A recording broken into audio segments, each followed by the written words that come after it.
હોળીના તહેવારમાં ઉપયોગમાં લેવાતા કૃત્રિમ રંગોથી થતું નુકસાન સંદર્ભે જનજાગૃતિ લાવવા કિડ સ્કૂલ દ્વારા રેલી યોજાઈ હતી।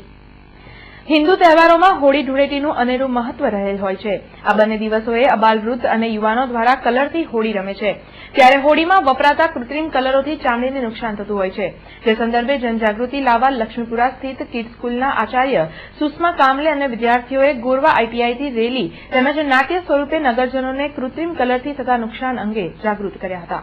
अवेयरनेस कैंप ऑर्गेनाइज किया है, जिसमें हम walk for water walkathon arrange किया है और हमारे पेरेंट और टीचर ने मिलके एक स्ट्रीट प्ले जिसमें एक मैसेज जाता है कि होली के कारण बहुत सा पानी हम वेस्ट करते हैं, लकड़ियों को काटते हैं और फिर हमें नेचुरल कलर्स यूज करना चाहिए।